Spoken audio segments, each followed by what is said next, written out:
Saludos cordiales. Soy María Ángeles Esteve de Aranas, maestra de Reiki. En este canal de YouTube, en la web y en el blog, expongo reflexiones basadas en mi interpretación del Kybalión, o las 7 leyes universales. Versan sobre nuestro nivel de conciencia o frecuencia de vibración y de las paradojas del ser humano. Resumen. Nos encontramos mucho mejor sintiéndonos felices que sintiéndonos desgraciados. Vamos a reflexionarlo. No necesitamos de nada más que autoanalizarnos, en base a experiencias propias pasadas. Sabremos así qué es lo que nos hace sentir realmente felices y qué es lo que nos hace sentir realmente desgraciados. Todo lo que sentimos, pensamos, decimos y hacemos son emanaciones de energía a diferentes frecuencias, porque somos energía consciente manifestándose en el plano físico. Todas estas emanaciones nos provocan un efecto, variaciones en nuestro estado de ánimo. La mente razona, pero no siente. Esto es una función del alma. Si la mente está a su servicio, no hay conflicto. El bienestar emocional está asegurado. El corazón sabe de razones que la mente no comprende. Si sentimos tristeza, rabia, envidia, egoísmo, soledad, no nos sentimos bien. Nuestros pensamientos, palabras y acciones estarán condicionados por ello. Son un calvario estos estados emocionales. Nos predisponen a manifestar nuestra peor versión de nosotros mismos. La mente se nos ofusca. Si sentimos alegría, paz, generosidad, unión, nos sentimos bien. Nuestros pensamientos, palabras y acciones estarán condicionadas por ello. Manifestaremos la mejor versión de nosotros mismos y mejoraremos aún más nuestra situación. La mente se aclara, nos sentimos de maravilla. Estamos aquí para comprender qué es lo que realmente nos hace sentir bien y mal, y el por qué. Esta es la finalidad de todas nuestras experiencias.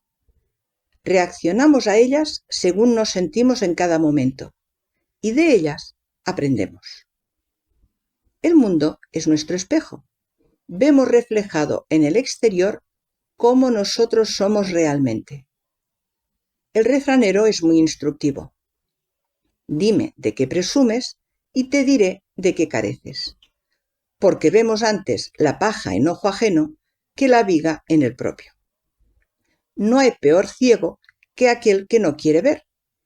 De hecho, no es querer, aunque lo parezca, es no poder. Si hay algo en nosotros que no nos gusta, lo vemos primero reflejado en las personas que nos rodean y después tomamos conciencia de que ellos son nuestro reflejo.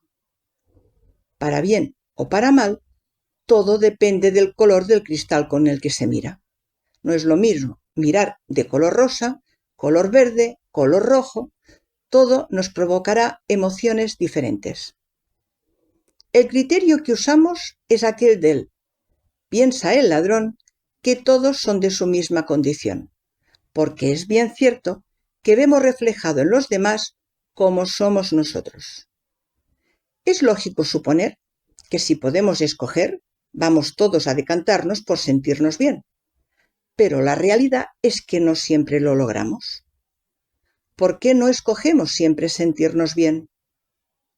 Siempre, da igual lo insignificante que sea algo, escogemos. Nunca hay una sola salida, aunque quizá solo una la veamos viable o la menos mala. Algunas veces, lo que realmente deseamos implica pagar lo que nuestra mente considera un precio demasiado alto, que no es nunca dinero. Si decide que el precio es demasiado alto, que no puede asumirlo, lo descarta como opción. Es un autoengaño. Todo tiene su precio. Podemos pagarlo, pero a veces no estamos preparados aún para hacerlo. Se trata de ser honestos con nosotros mismos, actuar de acuerdo a ello y asumir los inconvenientes. Es el grado de amor propio, el grado de autorrespeto, el que nos da el grado de satisfacción. Y esa es la moneda de cambio. Quien se ama no se daña, se cuida y se respeta. Respetar a los demás es un efecto colateral. Sería actuar de manera indigna con nosotros mismos el no hacerlo, y nos provocaría sentirnos mal. Independientemente de las circunstancias, lo que cuenta es cómo nos sentimos con lo que decidimos. Y si escogemos no ser honestos, no nos sentiremos bien, por más que intentemos maquillarlo. Repito, la mente no siente, solo razona. He aquí el problema. Nuestra mente no contempla cómo nos sentiremos con una determinada elección a largo plazo, porque el sentir es cosa del alma.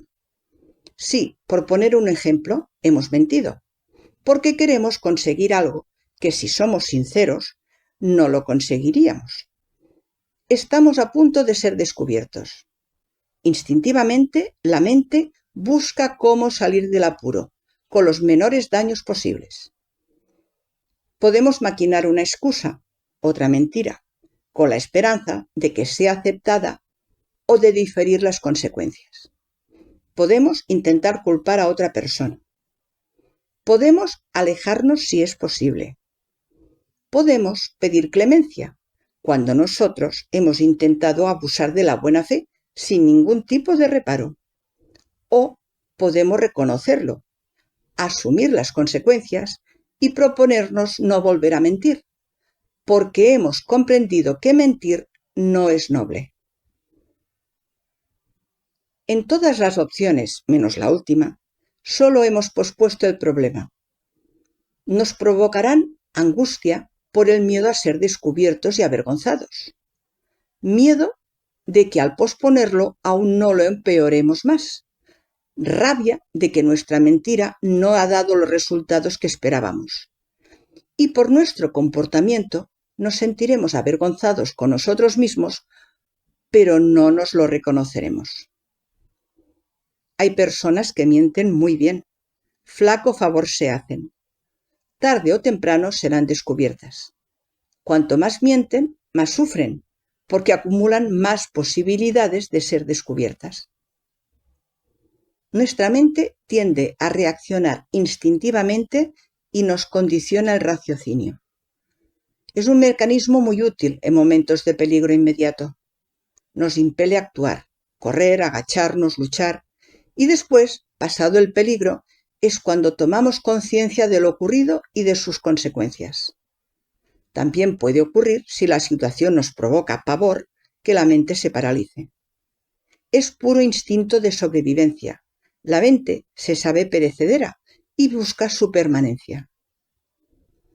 Si ya hemos alcanzado un cierto grado de control de nuestros instintos, en momentos en los que la mente quiere reaccionar instintivamente, somos capaces de pararnos, serenarnos y evaluar las consecuencias a largo plazo. ¿Qué será el coste anímico de vivir con las decisiones tomadas? Porque nada sale gratis. Evitamos así muchas posibles consecuencias no deseadas. Es aquello de que si sientes que estás perdiendo el control y por experiencias pasadas sabes que no presagia nada bueno, hay que respirar hondo o contar hasta 10. Si logramos parar unos segundos el instinto, nos damos tiempo para retomar el control. Cuando nos sentimos mal, es un claro indicio de que no estamos actuando en armonía con nuestra alma. Así es como la vida nos guía. Cuanto más alejados de esta armonía, peor nos sentimos. Sí, la mejor opción que podemos tomar es la de sentirnos bien, a corto, medio y largo plazo. De hecho, todas las decisiones las tomamos con este fin, aunque luego, algunas veces, comprobemos que no lo hemos logrado, pero hemos aprendido. Estamos aquí experimentando para averiguar lo que de veras nos hace sentir bien. Te agradeceré comentes mis reflexiones. Juntos aprendemos. Muchas gracias por tu atención.